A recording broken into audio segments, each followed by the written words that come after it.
শরীরে এখনো তেজ বেশি, তো এই জন্য এত গরম গরম কথা। তোমার তেজ একটু কমায়া দেই বলে দিছে, জিন্দান খানায় নিয়ে বন্দি করো, খানা দানা বন্ধ, একটা দানা খাইতেও দিবা না, আর এক ফোঁটা পানিও পান করতে দিবা না। ডাক্তারকে বলে রাখছে নারী পরীক্ষা করতে থাকবি, যখন দেখবি যে একেবারে শেষ মুহূর্ত, এখন খাবার দাবার না দিলে আর বাঁচবে না, ওই সময়ে নিয়ে খাবার দিবি। খাবারটা কি দিবি সেটাও ঠিক করে দিছে, বলছে যে মুসলমানদের ধর্মে যে জিনিস হারাম সেটা দিবি, শুয়োরের গোশত আর মদ মিশানো পানি। আল্লাহকে বললাম যে আল্লাহ, তুমি পরীক্ষা করতেছো তোমার বান্দার, যে তোমার বান্দা তোমাকে, তোমার দ্বীনকে, তোমার রসুলকে, তোমার রসুলের আদর্শকে কতটা ভালোবাসে, তুমি এটা পরীক্ষা করতেছো। আর এই পরীক্ষা করার জন্য জীবন দিছো মাত্র কয়টা? একটা মাত্র জীবন দিছো। আর ওই একটা জীবন দিয়ে আল্লাহ তোমাকে কিভাবে দেখাবো যে আমি তোমাকে আর তোমার দ্বীনকে কতটা ভালোবাসি? তুমি আমাকে 1000 জীবন দান করতা, একটা একটা করে জীবন তোমার জন্য উৎসর্গ করে তোমার বান্দা আব্দুল্লাহ বিন হুযাফা দুনিয়ার সামনে প্রমাণ করে দিত ঈমানদারের কাছে ঈমানের দাম কত বেশি। উলামায়ে কেরাম, আহলে হক, হকের ঝান্ডাবাহীরা যদি হকের উপর অটল আর মজবুত থাকে, আল্লাহর পক্ষ থেকে সাহায্য আসে, প্রতিপক্ষ মাথা নত করতে বাধ্য হয়। সাহাবী যুগের ছোট্ট একটা ঘটনার উদ্ধৃতি দিই। হযরতে আব্দুল্লাহ ইবনে হুযাফা রাদিয়াল্লাহু তাআলা আনহু, আল্লাহর নবীর একজন সাহাবী, তিনি এক যুদ্ধে নেতৃত্ব দিচ্ছিলেন একটা ছোট বাহিনীর। ঘটনাচক্রে রোম সম্রাট সে ওই বাহিনীটাকে গ্রেফতার করে ফেলল। আল্লাহর নবীর সাহাবী আব্দুল্লাহ বিন হুযাফা রাদিয়াল্লাহু আনহু সহ প্রায় 50 জনের মুসলমানদের একটা কাফেলা বন্দী হয়ে গেল। এখন রোম সম্রাটের ইচ্ছা হলো মুসলমানের ঈমান পরীক্ষা করবে, আর যে কোনো মূল্যে মুসলমানকে ইসলাম থেকে দূরে সরাবে।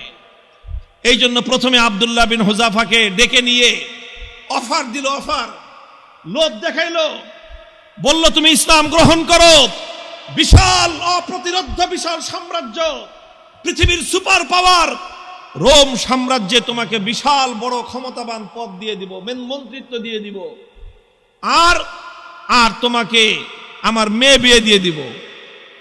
পরবর্তীতে তুমি রাজবংশের নিয়ম অনুযায়ী দেখা যাবে তুমি সম্রাটও হয়ে যেতে পারো, বিশাল এলাকার দায়িত্ব তোমাকে এখনই দিয়ে দিব, কিন্তু শর্ত হলো তোমাকে তোমার ধর্ম এবং আদর্শ ছাড়তে হবে। এই কথা যখন বলেছে, আব্দুল্লাহ ইবনে হুযাফা রাদিয়াল্লাহু আনহু রাগে ক্ষোভে অগ্নিশর্মা হয়ে, কোন কোন বর্ণনার মধ্যে এসেছে রোম সম্রাটের দরবারে দাঁড়িয়ে রোমান সম্রাটকে তিনি লক্ষ্য করে বলেছেন, ইয়া কালবার রোম, হে রোমের কুকুর। রোমের সম্রাট যখন তাকে ধর্ম ত্যাগের, ইসলাম ত্যাগের পরামর্শ দিয়েছে, তখন তিনি রোম সম্রাটের রাজ দরবারে দাঁড়িয়ে সম্রাট বলে নয়, রোমের কুকুর বলে সম্বোধন করে বলেছেন, মুসলমানের ঈমান এত কম দামি জিনিস না। সম্রাট মনে করলো শরীরে এখনো তেজ বেশি, তো এই জন্য এত গরম গরম কথা। এত গরম গরম কথা, তোমার তেজ একটু কমায়া দেই বলে দিছে, জিন্দান খানায় নিয়ে বন্দি করো, খানা দানা বন্ধ, একটা দানা খাইতেও দিবা না, আর এক ফোঁটা পানিও পান করতে দিবা না। ডাক্তারকে বলে রাখছে নারী পরীক্ষা করতে থাকবি, যখন দেখবি যে একেবারে শেষ মুহূর্ত, এখন খাবার দাবার না দিলে আর বাঁচবে না, ওই সময়ে নিয়ে খাবার দিবি। খাবারটা কি দিবি সেটাও ঠিক করে দিছে, বলছে যে মুসলমানদের ধর্মে যে জিনিস হারাম সেটা দিবি, শুয়োরের গোশত আর মদ মিশানো পানি। ঠিক তাই হয়েছে। আব্দুল্লাহ বিন হুযাফা সহ না খেতে খেতে যখন মরণাপন্ন প্রায়, তখন একেবারে জীবন বাঁচানোর জন্য তাদেরকে খাবার দেওয়া হয়েছে। খাবার কি? শুয়োরের গোশত আর মদ মিশানো পানি। আব্দুল্লাহ বিন হুযাফা রাদিয়াল্লাহু আনহু চিন্তা করলেন, শরীয়তের মাসলা অনুযায়ী এই পরিবেশে জীবন বাঁচানোর জন্য সামান্য পরিমাণ শুয়োরের গোশত খাওয়া জায়েজ, জীবন বাঁচানোর জন্য। এটা তো আছে, ইল্লা ফামানিস্তুররা ফি মাখমাসাতিন গায়রা মুতাজানিফিল লিইসমিন ফাইন্নাল্লাহা গফুরুর রহিম। একজন মানুষ যদি এমন হয়ে যায় যে কোনো হালাল খাদ্য নাই, হারাম খাদ্য ছাড়া হালাল কোনো খাদ্য নাই, এখন না খেলে জীবন বাঁচবে না, সেই সময়ে জীবন বাঁচানোর জন্য সামান্য পরিমাণ হারাম খাদ্য গ্রহণ করা কি, এটা হলো মাসলা। কিন্তু উনি চিন্তা করলেন, এখন তো শুধু হালাল হারামের প্রশ্ন না, এখন প্রশ্ন হলো মুসলমানের ঈমানের আত্মমর্যাদা বোধের প্রশ্ন। আজকে যদি আমি হারাম খাবার খাই তাহলে রোম সম্রাট বলবে দেখছি মুসলমানের ইমানের শক্তি কত দূর। এই সময় মাসলা ভিন্ন। এরকম পরিস্থিতি যদি কারো হয় তাহলে মাসলা ভিন্ন। খাবার খাওয়া হালাল জীবন বাঁচানোর জন্য, এটা যেরকম মাসলা, আর কেউ যদি হারাম খাবার না খেয়ে মৃত্যুকে আলিঙ্গন করে নেয় তাহলে সেই মৃত্যু হলো আফজালুস শাহাদা, সর্বশ্রেষ্ঠ শহীদি মরণ। আব্দুল্লাহ বিন হুযাফা চিন্তা করলেন এখন মাসলা দুইটা আছে, একটা হলো ফাঁকফোকরের রাস্তা, আমি এখন হারাম খেয়ে জীবন বাঁচাতে পারি, আর একটা মাসলা কি, আমি যদি আমার জীবনকে উৎসর্গ করে দেই আমার একজনের জীবন যাবে কিন্তু কিয়ামত পর্যন্তের জন্য রোম সম্রাটের দরবারে ইসলামের ঝান্ডা সমুন্নত হয়ে যাবে। সম্রাট বলবে যে মুসলমানের ইমান বাপরে বাপ, জীবন যেতে পারে কিন্তু মুসলমান ইসলামের গৌরব ভুলুণ্ঠিত হতে দেয় না। তিনি খান নাই, লাথি মারছেন একটা, এক লাথিতে সমস্ত শুয়োরের গোশত আর মদের পাত্রগুলো ভেঙ্গে চূর্ণ বিচূর্ণ হয়ে গেছে। এখন সম্রাট ডাক্তারের কয় কিরে তুই না কইলি জীবন বলে বাঁচবে না, তেজ দিকে এখন অত। ডাক্তার কয় আমাদের ডাক্তারি মতে তো এত তেজ থাকার কথা না, এটা তো ডাক্তারি মতের তেজ না, এটা তো ইমানি তেজ। এই তেজ এটা শরীরের তেজ না, এটা রুহের তেজ। এটা শরীরের শক্তি নয়, এটা আত্মার শক্তি। যে ইমানদার আল্লাহর ইমান, আল্লাহর উপর আস্থা এবং ভরসাকে দুনিয়াদারদের সামনে মাথা উঁচু করে দাঁড় করাবার চেষ্টা করে, আল্লাহ পাক তার আত্মার মধ্যে অফুরন্ত শক্তি দান করেন। আব্দুল্লাহ বিন হুযাফা যখন এটা করলেন, এবার রোম সম্রাট বলে যে দুইবার খেললাম, দোনো খেলায় হারছি। দুইবার হলো না? প্রথমবার লোভ দিছে, জিতছে না হারছে? দ্বিতীয়বার খাওয়ান দাওয়ান বন্ধ করে টাইট দিছে, জিতছে না হারছে? এবার কয় ফাইনাল খেলা, খেলা হবে। কি খেলা? ফাইনাল খেলা হবে। কার সাথে?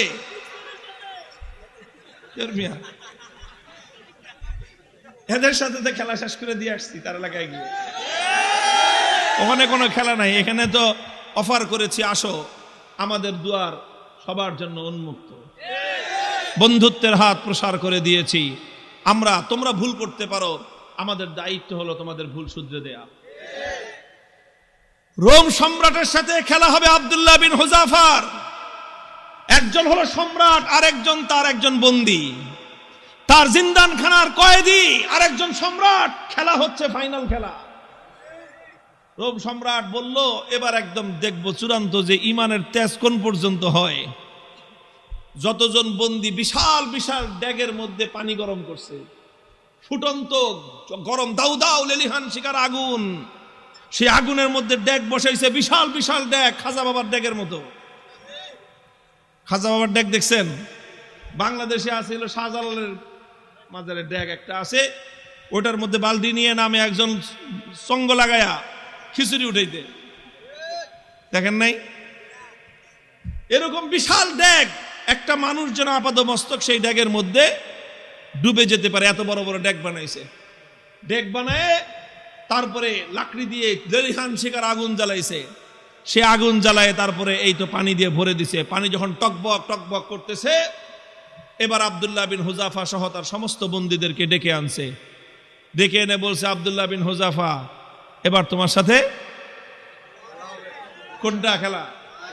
ফাইনাল। তোমাকে সর্বশেষ সুযোগ দিচ্ছি, তুমি দুইবার আমাকে ডিনাই করেছো, আমাকে অপমান করেছো, এবার লাস্ট সুযোগ তোমার জন্য। এই যে দেখো গরম পানি, কথা মানবি আর নাহলে একটা একটা করে এই গরম পানির মধ্যে ছাড়বো, আর পানির মধ্যে ছাড়ার সাথে সাথে দেখবা মৃত্যু কত বিভীষিকাময়। আব্দুল্লাহ বিন হুযাফা নির্বিকার, কোনো কথা বলেন না। সম্রাট বলছে জল্লাদকে ওর সামনে থেকে তার একজন সঙ্গীকে নিয়ে তার চোখের সামনে গরম পানিতে ছেড়ে দাও। ঠিকই আব্দুল্লাহ বিন হুযাফা রাদিয়াল্লাহু তাআলা আনহু একজন সাথীকে নিয়ে গরম পানির মধ্যে ছেড়ে দেওয়া হলো। মুহূর্তের মধ্যে বিভৎসভাবে তার মৃত্যু হলো, তিনি শাহাদাত বরণ করলেন। চোখে তাকায়া দেখলেন কিচ্ছু, কোনো কথা নাই। এবার বলল যে এবার ওরে ধরে নিয়ে যাও। আব্দুল্লাহ বিন হুযাফা রাদিয়াল্লাহু তাআলা আনহুকে এবার ধরে নিয়ে যাওয়া শুরু করলো। বাদশা খেয়াল করতেছে যে মনোভাবটা কি চেঞ্জ হয় কিনা, একটু অন্তত ভয় পায় কিনা। একটু ভয় পাইলেও মনে করবে যে যাক কোন রকম মর্যাদাটা রক্ষা পাইছে, ফাইনাল খেলা ড্র ঘোষণা করে দেওয়ার একটা ধান্দা খুঁজতেছে। যখন আব্দুল্লাহ বিন হুযাফাকে নিয়ে যাওয়া হচ্ছে, ইতিহাসের কিতাবগুলোর মধ্যে লেখা হয় ওনার চোখ দিয়ে দরদর করে পানি পড়তে আরম্ভ করলো। তো বাদশাহ মনে করছে কাম হয়েছে, মনে হয় কাজ হয়েছে, মনে হয় ভয় পাইছে, কেবল ডাক দিছে, এই ফিরে আনো। জিজ্ঞেস করতেছে কি ব্যাপার, ভয় পাইছো? যদি ভয় পেয়ে থাকো সারেন্ডার করো, এখনো তোমার জন্য সে আমার অফার অব্যাহত আছে, তুমি তোমার ধর্ম ছেড়ে আমাদের দলে যোগ দাও, সঙ্গে সঙ্গে আমি তোমাকে রোম সাম্রাজ্যের বিশাল ক্ষমতাবান পদ দিব তোমাকে। আর যদি না মানো তাহলে তোমাকে কিন্তু খালি চোখের পানি দেখে আমি ছাড়বো না, তোমাকে গরম পানির মধ্যে নিক্ষেপ করে নির্মমভাবে তোমাকে হত্যা করব। আব্দুল্লাহ বিন হুযাফা বলেন, কারে তুমি কি মনে করছো এই মৃত্যু দেখে ভয় পেয়েছি? না, তোমার এই মৃত্যুর এই বিভীষিকা দেখে আমি ভয় পাই নাই। তাহলে কান্দো কেন? পরে কান্দি, চোখের আমারে পানি, হে রোম সম্রাট, তোমাকে দেখাবার জন্য নয়, আমার চোখের অশ্রু তো দুনিয়ার কোন মানুষকে দেখাবার জন্য নয়, আমি আমার জীবন সায়ান্নে মৃত্যুর মুখোমুখি দাঁড়িয়ে আমার রব্বুল আলামিনকে দেখানোর জন্য দুফোঁটা তপ্ত অশ্রুর নজরানা তার কদমে পেশ করলাম। আল্লাহকে বললাম যে আল্লাহ, তুমি পরীক্ষা করতেছো তোমার বান্দার, যে তোমার বান্দা তোমাকে, তোমার দ্বীনকে, তোমার রাসূলকে, তোমার রাসূলের আদর্শকে কতটা ভালোবাসে, তুমি এটা পরীক্ষা করতেছো। আর এই পরীক্ষা করার জন্য জীবন দিছো মাত্র কয়টা? একটা মাত্র জীবন দিছো। আর ওই একটা জীবন দিয়ে আল্লাহ তোমাকে কিভাবে দেখাবো যে আমি তোমাকে আর তোমার দ্বীনকে কতটা ভালোবাসি? তুমি আমাকে 1000 জীবন দান করতা, একটা একটা করে জীবন তোমার জন্য উৎসর্গ করে তোমার বান্দা আব্দুল্লাহ বিন হুযাফা দুনিয়ার সামনে প্রমাণ করে দিত ঈমানদারের কাছে ঈমানের দাম কত বেশি। তো এই জন্য কান্দি বেটা, আহাম্মক জানি কথাটা। তুই মনে করছিস যে মুসলমান জীবনের মায়ায় কান্দে? আরে মুসলমান তো বিশ্বাস করে যে যতদিন বেঁচে আছি ততদিন কষ্টে আছি, আল্লাহর জন্য জীবন দিব আর জান্নাতে যাব। কি বলেন? সন্দেহ আছে? আল্লাহর জন্য জীবন দেওয়ার মধ্যে আর জান্নাতের মধ্যখানে কোনো দূরত্ব নাই, কোনো দূরত্ব নাই। তুমি জীবন দিবা আল্লাহর জন্য আর জান্নাতে যাবা। তাহলে ভয় কারে দেখাও মিয়া? আমার কাছে একটা জিনিসই আমার বুঝে আসছে, যে বেটা তোমরা যদি বাতিলের উপর থেকে নমনীয় না হতে পারো, আমি হকের উপর থেকে নমনীয় কোন দুঃখে হব? হযরত ওমরের থিওরি ছিল যে আলাইসা কাতলাহুম ফিন্নার ওয়া কাতলানা ফিল জান্নাহ।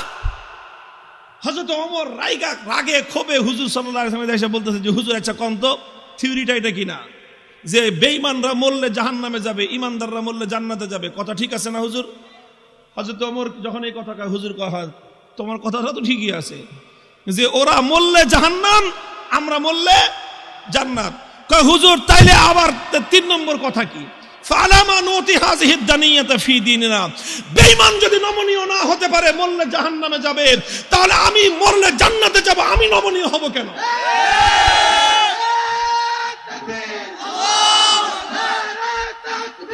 আল্লাহু আকবার।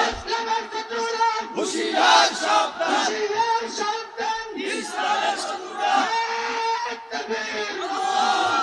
আরে বেঈমানরা যদি বাতিলের পথ ছাড়তে না পারে, ঈমানদাররা হকের পথ ছাড়বে কেন?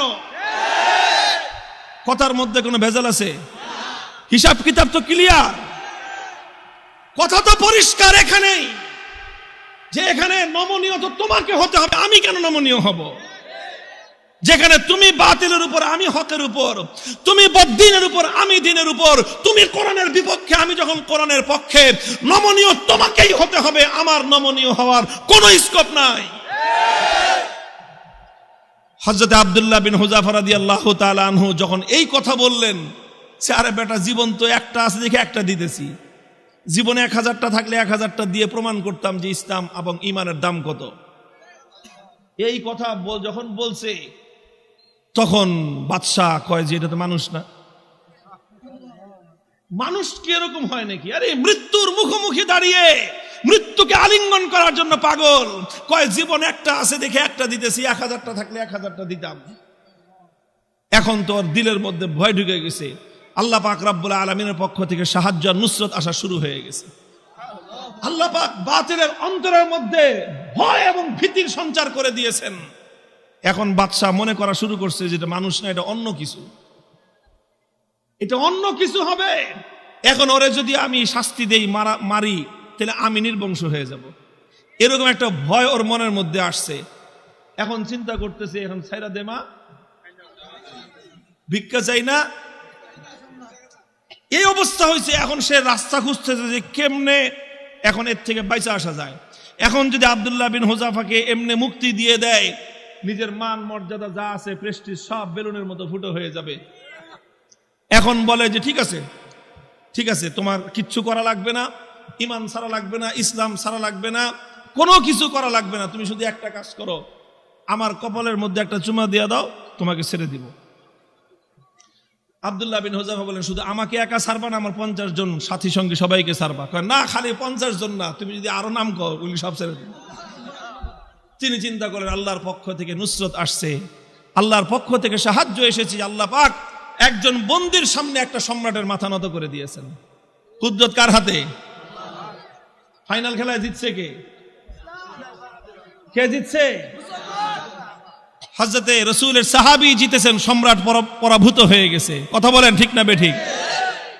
তিনি চিন্তা করলেন যে আমার একটা কাজ, এই কাজের দ্বারা তো ইসলামের গৌরব নষ্ট হবে না, আর সঙ্গী সাথীদের জীবন বেঁচে যাবে। ঠিক আছে, তাও ওনার আত্মমর্যাদা এতটা বেশি যে সরাসরি কাফেরের কপালে চুম্বন দিবেন, আত্মমর্যাদায় বেঁধেছে। কাফেরের কপালে নিজের পাঞ্জাবির আস্তিন রাখছেন, আস্তিন দেখে নিজের পাঞ্জাবির হাতের উপর চুম্বন করেছেন। বাদশা কয়, যেমনি হোক সম্মানটা তো বাঁচছে আমার, কোন রকম তো বাঁচছে। আমি খালি বলতে পারলাম যে না না না, আমি হারি নাই, হুযাফার সাথে আমার একটা মিউচুয়াল আন্ডারস্ট্যান্ডিং হয়েছে, সেইভাবে কাম হয়েছে। বাস সব বন্দীদেরকে মুক্তি দিয়ে দিয়েছেন। এই খবর যখন খলিফা ওমরে ফারুক রাদিয়াল্লাহু তাআলা আনহুর কাছে গেছে, তিনি সাহাবায়ে কেরাম বড় বড় সাহাবীদেরকে নিয়ে অগ্রসর হয়ে আসছেন যে আব্দুল্লাহ বিন হুযাফাকে সংবর্ধনা দেওয়ার জন্য, যে আব্দুল্লাহ বিন হুযাফা, তুমি এবং তোমার 50 জন সঙ্গী আজ রোম সম্রাটের দরবারে আল্লাহর দ্বীনের ঝান্ডা যেভাবে সমুন্নত করেছো, আল্লাহর দ্বীনের গৌরব, মুসলিম জাতির মর্যাদা সমুন্নত করেছো, গোটা মুসলিম উম্মার দায়িত্ব আর কর্তব্য হয়েছে এখন তোমাকে সম্মান জানানো। এই জন্য আমি স্বয়ং খলিফা তোমাকে ইস্তেকবালের জন্য সামনে অগ্রসর হয়ে আসছি। মুহতারাম হাজিরিন, উলামায়ে কেরামকে বলি, আর আলেমদের সাথে যারা আছেন তাদেরকে বলি, হকের উপর অটল থাকতে হবে। জীবন যাওয়া না যাওয়াটা বড় প্রশ্ন নয়, বড় প্রশ্ন হলো আমার জীবনটা হকের পথে গেল কিনা। জীবনের শেষ মুহূর্ত পর্যন্ত ইসলামকে, আল্লাহর দ্বীনকে বিক্রি করে ব্যক্তিগত স্বার্থ উদ্ধার করা যাবে না। আল্লাহ পাক তৌফিক দান করেন, আমিন বলেন।